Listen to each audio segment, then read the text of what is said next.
तो आज मैं जिस टाइम की स्टोरी को लेकर बात करने वाला हूँ वो वक्त है गेम ऑफ थ्रोन के ठीक पहले का वक्त और हाउस ऑफ द ड्रैगन की बाद के टाइम। तो इस टाइम को और इस कहानी को जानने के लिए आपको और कोई दूसरा कहानी जानने की बिल्कुल भी जरूरत नहीं है। तो कहानी की शुरुआत में हम लोग जिस इंसान को देख पाते हैं उसका नाम है डंक, जिसे पूरी दुनिया जानने वाला है सर डंकन द टॉल नाम से। वो अपने मास्टर को यहाँ पर दफन कर रहा था जिनका नाम था सर अर्नल ऑफ पेनेट्री। बड़ी अजीब नाम है। खैर, सर अर्नल ऑफ पेनेट्री एक नाइट हुआ करता था एंड डंक उनका स्क्वायर था, यानी कि स्टूडेंट कह सकते हो। डंक उनके ही पास से सारा सब कुछ सीखता था, यानी कि किस तरीके से शिकार करना है, किस तरीके से जिंदा रहना है, लड़ाई किस तरीके से करना है एटसेट्रा। लेकिन अब तो उसका मास्टर मर चुका है, वो अब क्या करेगा? उसे जिंदा तो रहना है। वेल, उसके पास 3 घोड़ा है, जो सारे घोड़े को बेचकर उसे कुछ पैसा मिल जाएंगे, जो सारे पैसों से कुछ वक्त का गुजारा हो जाएंगे। लेकिन इसके बाद क्या? उसे कुछ तो ऐसा करना होगा जो चीज परमानेंट हो, जिसके सहारे वो जिंदा रह सके। वेल, अभी वो अपना किस्मत आजमा सकता है।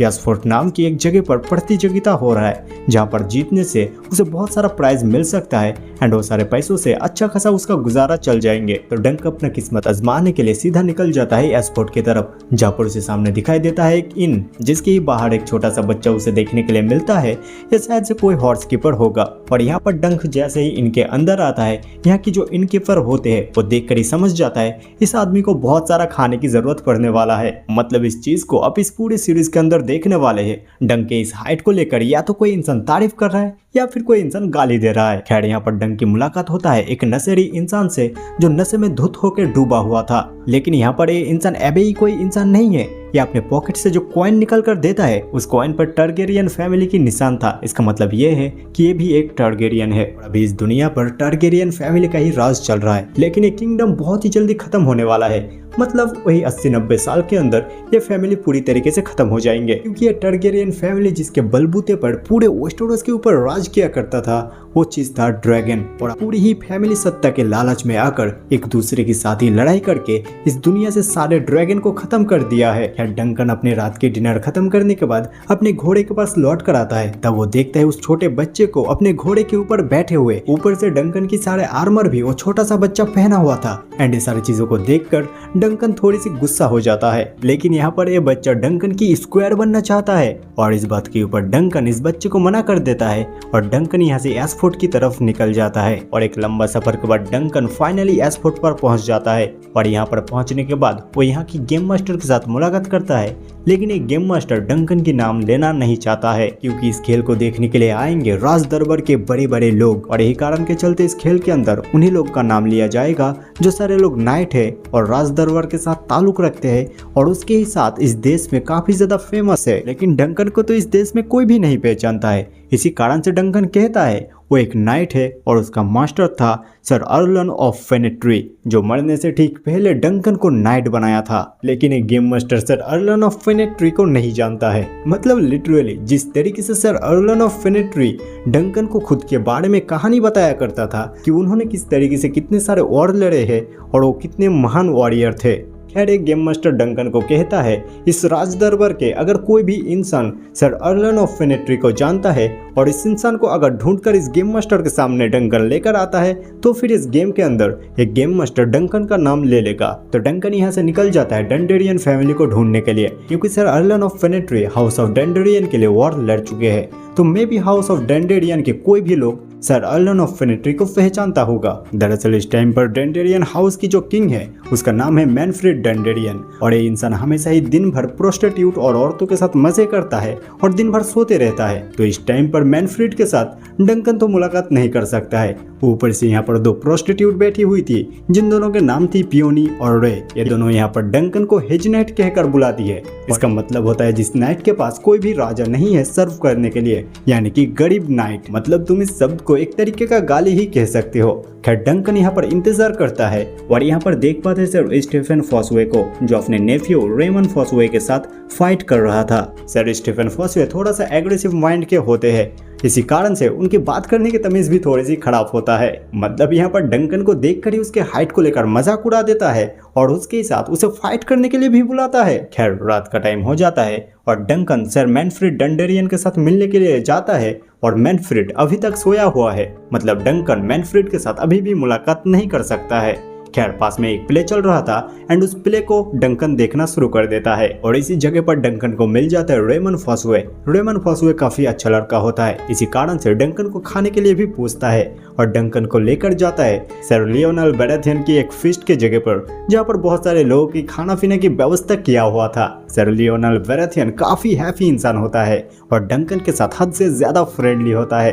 तो डंकन यहाँ पर सर लियोनेल बैराथियन को कहता है वो कोई बड़े घर से नहीं है, पता नहीं उसके साथ क्या होगा, अगर वो इस गेम में हार जाता है तो सब कुछ खो देगा। इसके बाद आखिर में जाकर डंकन को मौका मिल ही जाता है सर मैनफ्रेड डंडेरियन से मुलाकात करने के लिए, लेकिन डंडेरियन यहाँ पर सर अर्लन ऑफ फेनेट्री को पहचानने के लिए इनकार कर देता है और यहाँ पर तुम कह सकते हो कि मैनफ्रेड थोड़ा सा डंकन के प्रति रूड होता है। आई मीन एक इंसान जो पूरे ही दिन नशे में डूबा होता है, पूरे दिन प्रोस्टिट्यूट औरतों के साथ मजे करता है। आई मीन उस इंसान से क्या ही उम्मीद रखोगे तुम। इसके बाद डंकन अपने कैंप के पास लौट कर आता है और यहाँ पर आकर देखता है उसी टकले बच्चे को, यानी कि एग को, और एग तो डंकन के पीछे ही पड़ चुका है, यानी कि एक डंकन की स्क्वायर बन के ही रहेगा, वो तो जिद ही पकड़ लिया है। खैर इस सिचुएशन पर डंकन इस बच्चे को रखने के लिए जा भी नहीं सकता है क्योंकि गेम का टाइम पास में ही आ चुका है। तो इस कारण से डंकन इस बच्चे को अपने स्क्वायर के हिसाब से रख ही लेता है और रात में दोनों जब सोया हुआ था उस टाइम पर एक शूटिंग स्टार को देख पाता है और इस टाइम पर एक कहता है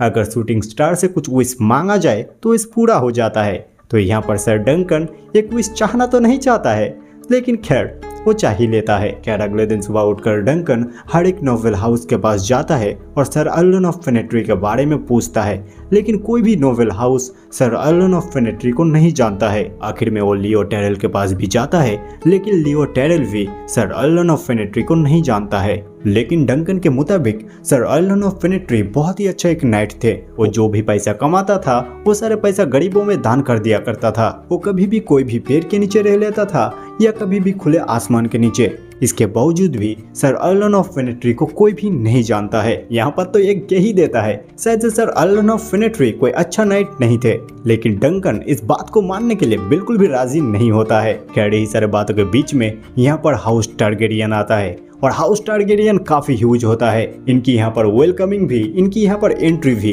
काफी बढ़िया होता है। डंकन यहाँ पर टारगेरियन हाउस को फॉलो करता है क्योंकि सर अर्लन ऑफ फेनेट्री यही टारगेरियन फैमिली के बारे में बहुत सारे स्टोरी सुनाया था और यहाँ पर इस टारगेरियन हाउस को लीड कर रहा था बेलर टारगेरियन। लेकिन यहाँ पर दूसरा टारगेरियन भी था जिनका नाम था एरियन टारगेरियन। ये थोड़ा सा रूड होता है और बहुत ही ज्यादा एरोगेंट होता है। यहाँ पर डंकन के साथ बहुत ही बुरे तरीके से बात करता है और उसके लिए यहाँ पर जो दोनों किंग्सगार्ड थे उनमें से एक किंग्सगार्ड यानी कि सर डोनेल ऑफ डस्किंडल डंकन को सॉरी कहता है यहाँ पर जो कुछ भी हुआ है उस चीज के लिए। इसी के साथ सर डोनेल ऑफ डस्किंडल ये भी कहता है कि वो भी एक छोटे घर से है और इसी बात पे डंकन के मन में और भी आशा जाग जाता है। एक छोटे घर से आया हुआ इंसान अगर किंग्सगार्ड बन सकता है तो डंकन क्यों नहीं, डंकन भी एक नाइट बन सकता है। क्या डंकन हाउस टारगेरियन से बात करना चाहता है, इसके कारण से डंकन के सारे बातों को छुपकर सुनने लगता है और यहीं पर ये आ जाता है क्वीन एस्फर्ट, यानी कि ये सारे गेम को, ये सारे खेल को जो घर आना मैनेज करता है। तो ये एस्फर्ट क्वीन आकर डंकन को कहती है जो मेकर टारगेरियन है उसका बेटा कहीं पर खो चुका है या फिर उसे कोई मार दिया है और अगर उसके बेटे को मार दिया है इस बात पे जंग होके ही रहेगी। और ये सारे बातों को कहकर यहाँ से जाने से पहले डंकन को लंबा और बेवकूफ कह के जाती है कि उसे छुपना भी नहीं आता है और सच में ही डंकन को बिल्कुल भी छुपना नहीं आता है। जैसे कि यहाँ पर उसे बेलर टारगेरियन देख लेता है और उसे अंदर बुलाता है। तो यहाँ पर आकर डंकन सब कुछ सच सच ही कहता है, सर अर्लन ऑफ फेनेट्री के बात कहता है और खुशकिस्मती से बेलर टारगेरियन सर अर्लन ऑफ फेनेट्री को जानता है। लेकिन प्रिंस बेलर टारगेरियन इस बात को कैसे मान ले कि डंकन सर अर्लन ऑफ फेनेट्री के स्टूडेंट थे। तो इस कारण से प्रिंस यहाँ पर डंकन को एक सवाल करता है कि सर अर्लन ऑफ फेनेट्री एक बार एक ग्रे लाइन को हराया था और उनका नाम क्या था, तुम उस बात को कह दो और मैं तुम्हें मान लूंगा कि तुम सच में सर अर्लन ऑफ फेनेट्री के स्टूडेंट थे। और डंकन यहाँ पर याद करके वो नाम कह ही देता है, उनका नाम था डेनियन लैनिस्टर। तो यहाँ पर प्रिंस वेलर टारगेरियन खुश होता है और गेम मास्टर को कह देता है डंकन का नाम गेम के अंदर लेने के लिए। लेकिन इसी के साथ प्रिंस डंकन को यह भी कहता है तुम्हारे पास जो लोगो है इस लोगो को लेकर तुम लड़ नहीं सकते हो क्योंकि ये लोगो सर अर्लन ऑफ फेनेट्री के है, तो तुम्हें एक नया लोगो बनाना होगा। तो डंकन यहाँ से सीधा निकल जाता है टांसली के पास। टांसली एक पपेटर होती है, यानी कि यहाँ पर जो सारे पपेट शो होते हैं वो सारे शो को बनाती है और इसी बेहतर एक्टिंग के साथ टांसली बहुत ही अच्छा पेंटिंग कर सकती है। इसके कारण से डंकन अब चाहता है टांसली उसके लिए कुछ ऐसा बना दे जो बिल्कुल ही ओरिजिनल लगे। इसके बाद डंकन जाकर एक जगह पर बैठता है और यहाँ पर ये आ जाता है लियोनेल वेराथियन। जैसे कि मैंने पहले कहा था, लियोनेल वेराथियन और डंकन के बीच अच्छा खासा दोस्ती हो चुका है। तो अब लियोनेल वेराथियन चाहता है उसके होकर डंकन टग ऑफ वॉर खेले, क्योंकि डंकन काफी लंबा होता है, काफी ह्यूज होता है, उसका ताकत भी बहुत ही ज्यादा है। तो यहाँ पर डंकन लियोनेल वेराथियन के साथ टग ऑफ वॉर खेलने के लिए चले जाता है और जैसा कि लियोनेल वेराथियन ने सोचा था बिल्कुल वैसा ही होता है, डंकन के टीम जीत जाता है। इसके बाद शाम के टाइम पर डंकन जाता है एक ब्लैक स्मिथ के पास खुद के लिए एक आर्मर बनाने के लिए, लेकिन डंकन जिस तरीके का लंबा इंसान है उसके लिए आर्मर बनाना कोई आसान काम नहीं है। इसके कारण से डंकन को देना होगा 800 कॉइन्स, लेकिन डंकन के पास अभी 2 ही कॉइन बाकी है। लेकिन खैर उसके पास सर अर्लन ऑफ फेनेट्री के आर्मर से तो ये सारे आर्मर को मेल्ट करके कुछ सारी चीजें बनाया जा सकता है, लेकिन इसके बावजूद भी डंकन को देने होंगे 600 कॉइन्स। तो यहाँ पर डंकन अपना प्यारा सा घोड़ा स्वीटफोर्ट को बेच देता है। इधर डंकन जिस टूर्नामेंट के लिए आया होता है उसी टूर्नामेंट का एक राउंड आज ही रात होने वाला है, तो इसी राउंड को देखने के लिए यहाँ पर डंकन आया होता है और इसके साथ यहाँ पर आया होता है सारे ही नोवेल हाउसेस, जैसे कि हाउस ऑफ वेराथियन, हाउस ऑफ डेंडेरियन, हाउस ऑफ फॉसवे। लेकिन इधर डंकन अपने पूरे जिंदगी में किसी टूर्नामेंट को अपने आंखों से देख रहा था और यहाँ पर डंकन रियलाइज करता है कि इस गेम को खेलने के लिए कितना ज्यादा स्किल की जरूरत है, कितना ज्यादा ट्रेनिंग, कितना ज्यादा मेहनत, उसके बाद इस गेम को खेला जाता है और इस सारे चीजों में से कुछ भी डंकन के अंदर नहीं है। और इधर डंकन जब यहाँ पर आने के लिए सोच रहा था तब वो सोच रहा था कि वो इस गेम को जीतेगा और अब तो यहाँ पर उसका खुद का भरोसा भी टूटने लगा है। खैर अगले दिन बिल्कुल ही सुबह के टाइम पर जिस टाइम पर डंकन सोया हुआ था उस टाइम पर एक उठकर डंकन के घोड़े को ट्रेनिंग करवा रहा था, क्योंकि जिस गेम को डंकन खेलने जा रहा है उस गेम पर हॉर्स की रोल बहुत ही ज्यादा है। और यहाँ पर एक के साथ मुलाकात होता है सर रॉबिन रेस्ली का और इनको कहा जाता है द मैडेस्ट नाइट ऑफ 7 किंगडम, क्योंकि ये नाइट अपने मातृभूमि के लिए कुछ ऐसा किया था जो बिल्कुल ही पागलपन था। लेकिन सर रॉबिन रेस्ली एक अच्छा इंसान है। दरअसल यहाँ पर रॉबिन रेस्ली ने सोचा था कि ये बच्चा शायद से घोड़ा चुराने की कोशिश कर रहा है। खैर आखिर में उनको पता चल जाता है कि ये बच्चा घोड़ा चुराने की कोशिश नहीं कर रहा है। तो यहाँ से मैड नाइट चले जाते हैं। उसके बाद एक डंकन के पास जाता है और डंकन एक को कहता है अपना आर्मर ले आने के लिए, वहीं पर एक कहता है आज उसका टूर्नामेंट नहीं है और इस बात पे डंकन को और एक दिन मिल जाता है। और इस सारी चीजों के बीच में हम लोग को देखने के लिए मिलता है एक और डंकन, इन दोनों की बॉन्डिंग काफी बेहतर हो चुका है। खैर इसके बाद डंकन के साथ मिलने के लिए आता है प्लैमर, यानी कि वही गेम मास्टर। दरअसल यहाँ पर प्लैमर का कहना था डंकन जिस गेम को खेलने के लिए जा रहा है उस गेम के ऊपर हद से ज्यादा सट्टा लगाया जाता है और किंग एस्पोर्ट ने भी इस गेम के ऊपर काफी ज्यादा पैसा लगा चुका है, यानी कि वही किंग जिन्होंने इस टूर्नामेंट को आयोजित किया है। तो किंग एस्पोर्ट को भी तो अपना पैसा रिकवर करना है। तो यहाँ पर सिचुएशन सिंपल है, किंग एस्पोर्ट की बेटा सर एंड्रयू उसके खिलाफ डंकन को उतारना है और ज्यादातर लोग सर एंड्रयू के ऊपर ही सट्टा लगाएंगे और आखिर में जाकर डंकन जीत जाएगा और इस तरीके से किंग एस्पोर्ट को बहुत ही ज्यादा मुनाफा होगा और इस चीज पे डंकन को भी वो चीज मिल जाएगा जो चीज डंकन पाना चाहता है, यानी कि खुद की जीत। लेकिन यहाँ पर डंकन प्लैमर की बातों पर राजी नहीं होता है, क्योंकि डंकन कोई भी राजनीति से जीतना नहीं चाहता है। खैर आज उस गेम का फिर से और एक राउंड होने वाला है, तो डंकन और एक उस गेम को देखने के लिए चले जाता है और यहाँ पर वही टारगेरियन फैमिली का एग्रेसिव और एरोगेंट फ्रेंड्स, यानी कि एरियन टारगेरियन यहाँ पर लड़ने वाला होता है। और यहाँ पर एरियन टारगेरियन चूज कर रहा था वो किसके साथ लड़ना चाहता है और यहाँ पर तो अपने ही भाई को चूज करने वाला था, लेकिन खैर वो अपना माइंड बदल लेता है और आखिर में जाकर चूज करता है सर हम्फ्री हार्डिंग को। और यहाँ पर एक हम्फ्री हार्डिंग को ही सपोर्ट कर रहा था और चिल्ला चिल्ला कर कह रहा था किल हिम, यानी कि एरियन टारगेरियन को पूरी तरीके से मारने के लिए कह रहा है। और इस बात को सुनकर डंकन थोड़ी सी सरप्राइज होता है, क्योंकि आखिरकार ये है तो एक गेम और जब यही गेम शुरू होता है तब यहाँ पर एरियन टारगेरियन चीटिंग करके हम्फ्री हार्डिंग की घोड़े को ही मार देता है। और इस बात पे यहाँ के सारे ही लोग काफी ज्यादा गुस्से में आ जाता है कि इतने बड़े नोवेल हाउस के फ्रेंड्स उनके अंदर ऑनर कहाँ पर है। और इस बात पे एक भी काफी ज्यादा गुस्से में होता है, ये यहाँ पर कहता है एरियन टारगेरियन जानबूझकर ऐसा किया है। खैर रास्ते में ही जाते जाते इन दोनों को एक फॉर्चून टेलर मिल जाता है, यानी कि जो सारे लोग किस्मत के बातों को कहता है। और वैसे भी सर डंकन ये सारी चीजों पर विश्वास नहीं करता है, लेकिन डंकन कह ही देता है क्योंकि कह ही दो, मैं जान ही लेता हूँ कि मेरा किस्मत में क्या लिखा है। तो यहाँ पर ये फॉर्चून टेलर डंकन के बारे में कहती है कि डंकन आगे जाकर बहुत ही रिच होने वाला है, जस्ट लाइक ए लैनिस्टर। लेकिन जब एग के बारे में कहने के लिए कहता है तब कहता है कि ये बच्चा एक दिन राजा बनेगा और आखिर में जाकर ये आग में जल के मर जाएगा और इसके आस को छोटे छोटे कीड़े खाएंगे और ये सारी चीजों को देखकर इनके अपने लोग ही इनके ऊपर हंसेंगे। और इस बात को एक सुनकर पूरी तरीके से डर जाता है। लेकिन यहाँ पर सर डंकन कहता है कि ये सारे बातों पर बिल्कुल भी ध्यान ना देने के लिए। इसके बाद फिर से रेमंड फॉसवे के साथ मुलाकात होता है। रेमंड फॉसवे सर डंकन को अपना दोस्त मानता है और यहाँ पर रेमंड फॉसवे अपने दिल के कुछ बातों को भी कहता है, जैसे कि रेमंड फॉसवे बिल्कुल भी टारगेरियन फैमिली को पसंद नहीं करता है, क्योंकि यही टारगेरियन हाउस के अपने खुद के लड़ाई के लिए ना जाने कितने सारे मासूम लोगों की जान गया है। और रेमंड की ये सारे बातों पर डंकन ज्यादा कुछ नहीं कहता है, क्योंकि अगर डंकन इस गेम के अंदर हिस्सा ले पाया है तो उसका कारण है बेलर टारगेरियन। तो इसके बाद ये लोग फिर से पपेट शो देखने के लिए जाता है, जहाँ पर प्ले हो रहा था समिन ऑफ द मिरर शील्ड, यानी कि लोगों के बीच में एक कहानी प्रचलित है। एक बार एक नाइट ने मिरर शील्ड के मदद से एक ड्रैगन को मार दिया था। दरअसल उस मिरर शील्ड में वो ड्रैगन अपना ही रिफ्लेक्शन देख पा रहा था और इस कारण से वो ड्रैगन थोड़ी सी डर जाता है और इसी चीज का फायदा उठाकर वो नाइट उस ड्रैगन को मार देता है। और ये बात पूरी तरीके से जाहिर है, इस तरीके का कहानी को टारगेरियन फैमिली बिल्कुल भी पसंद नहीं करता है, क्योंकि टारगेरियन के लिए एक ड्रैगन कितना कुछ है।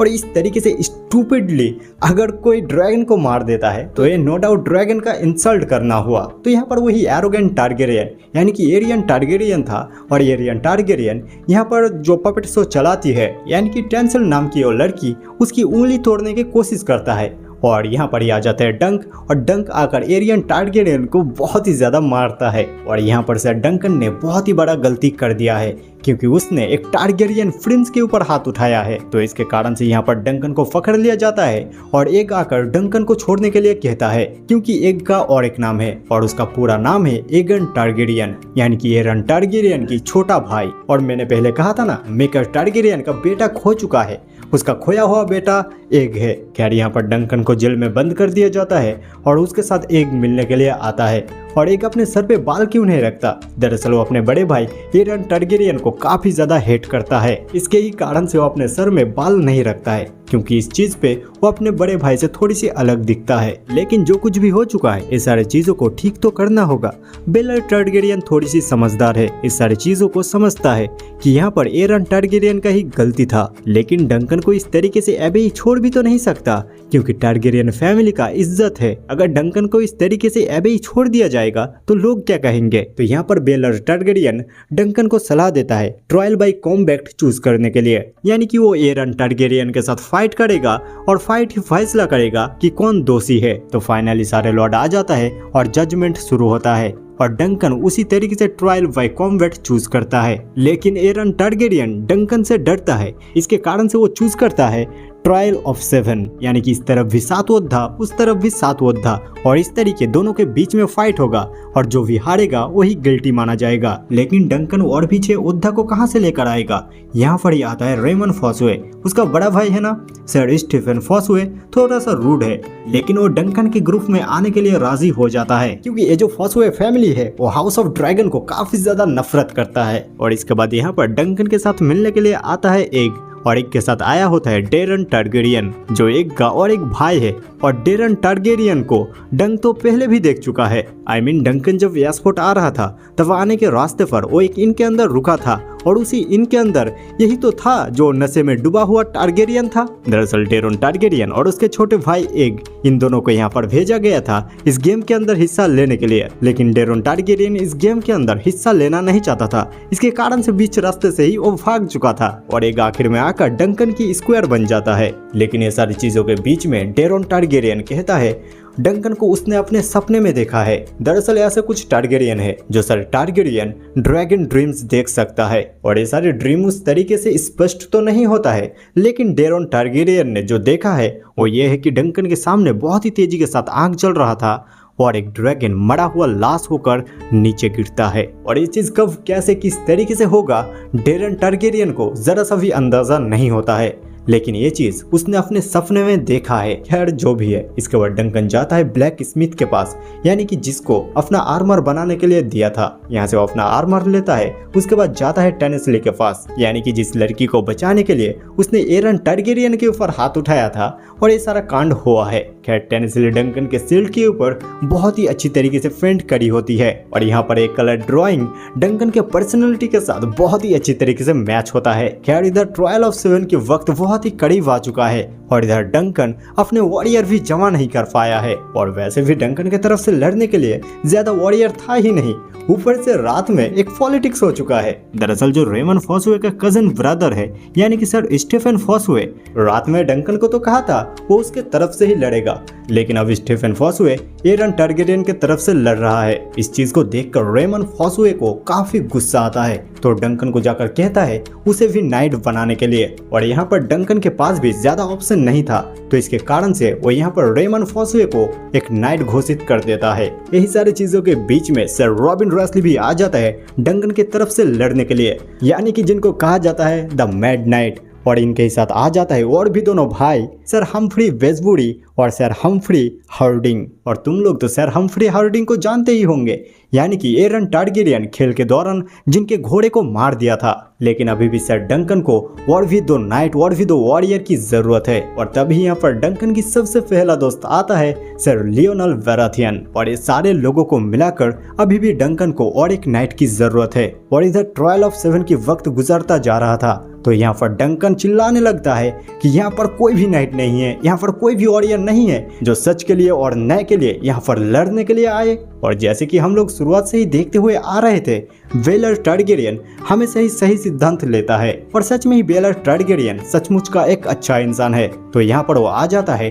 डंकन के तरफ से लड़ने के लिए। तो और देर किस बात की, यहाँ पर लड़ाई शुरू होता है, और रेमन और डंकन इससे पहले कभी भी नहीं लड़ा है। उन लोग को लड़ाई के बारे में कोई भी एक्सपीरियंस नहीं है, और ये कोई बिल्कुल भी जाउस्ट वाली गेम नहीं है जहां पर वुड से बनाया हुआ चीजों से खेला जाता है। यहाँ पर सचमुच का हथियार से लड़ा जाता है, और ये सारी चीजों पे तो यहाँ पर डंकन उल्टी कर देता है, और खेल की शुरुआत में ही स्पीयर के एक टूटा हुआ हिस्सा डंकन के पेट में घुस जाता है। इसी के साथ सर डंकन की शील्ड भी टूट जाता है, और तभी एरन टारगेरियन सामने से आकर एक मेज से डंकन को हिट करता है, और डंकन सीधी तौर पे जमीन में गिर जाता है। और यहाँ से ही शुरुआत होता है फ्लैशबैक। टाइम बहुत ही पहले का है, जिस टाइम पर डंकन बहुत ही छोटा था। डंकन को यहाँ पर हम लोग आफ्टर वॉर फील्ड सिचुएशन पर देख पाते हैं, यानी कि यहाँ पर वॉर हो चुका है और यहाँ पर जो सारे लोग मर चुके हैं वो सारे लोग को डंकन लूट रहा था, और उनके साथ होती है और एक लड़की। ये दोनों एक साथ मिलकर बहुत ही मुश्किल के साथ जैसे तैसे अपनी जिंदगी गुजारता है। और यहाँ पर हम लोग को ये भी देखने के लिए मिलता है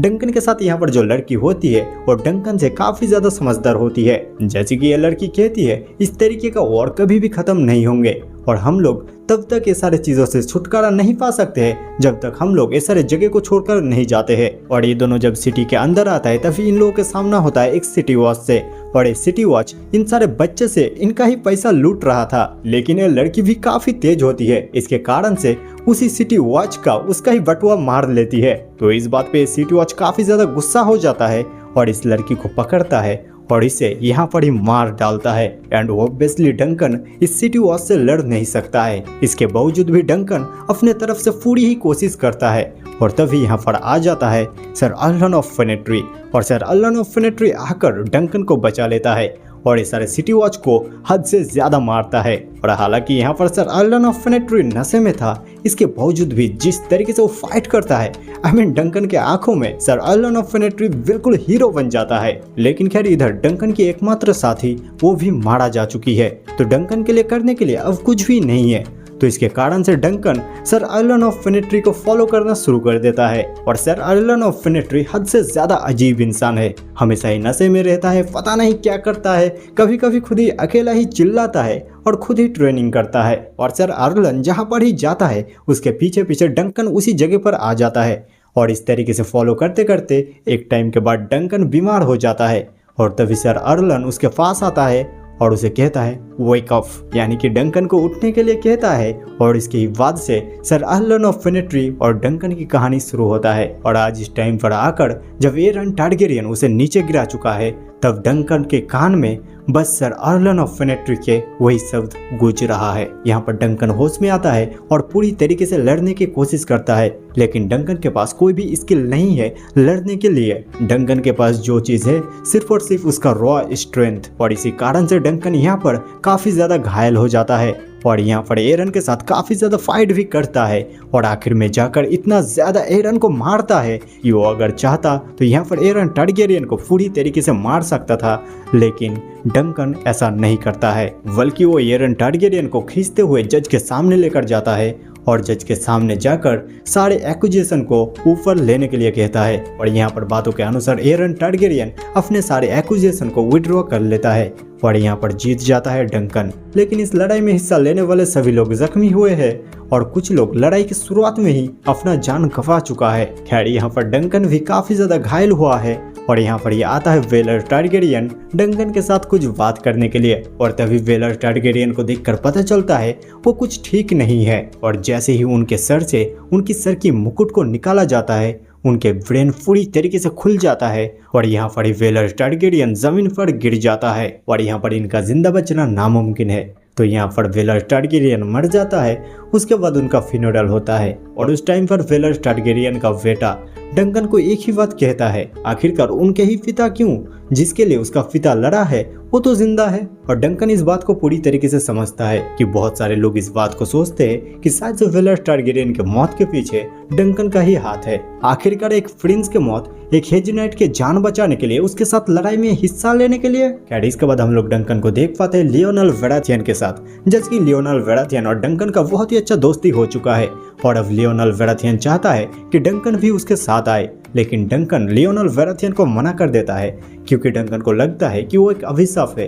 वो जहाँ पर भी जाता है लोगों का जान जाता है और वो बिल्कुल भी नहीं चाहता है कि वो अपने दोस्त के साथ जाए और उसका दोस्त का ही कुछ हो जाए। इधर रेमन फॉसवे शादी कर चुका है, वो भी एक प्रोस्टिट्यूट से जिनका नाम है रे, और इस बात पे डंकन क्या ही टिप्पणियां दे सकता है। लेकिन यहाँ पर ही एक के पिता मेकर टारगेरियन डंकन को बुलाता है अपने पास और डंकन को कहता है कि बहुत सारे लोग सोच रहे हैं कि शायद से मेकर टारगेरियन अपने ही भाई वेलर टारगेरियन को हत्या किया है, और हम लोगों ने तो देखा भी था मेकर टारगेरियन और वेलर टारगेरियन ये दोनों भाई एक दूसरे के खिलाफ लड़ रहे थे, लेकिन मेकर टारगेरियन अपने भाई वेलर टारगेरियन को सच में ही प्यार करता था। इसके कारण से डंकन को कहता है यहाँ पर ही रहने के लिए और एग को अपना स्क्वायर बनाने के लिए, लेकिन डंकन ये सारे चीज़ों के लिए मना कर देता है और यहाँ से जाने से पहले आखिरी बार एग के साथ मुलाकात करता है और एग को बिल्कुल भी समझ में नहीं आता है कि डंकन उसे अपने साथ रखना क्यों नहीं चाहता है। और यहाँ पर एग निराश होकर कहता है कि शायद से एग पहले डंकन के बारे में बिल्कुल सही सोचा था,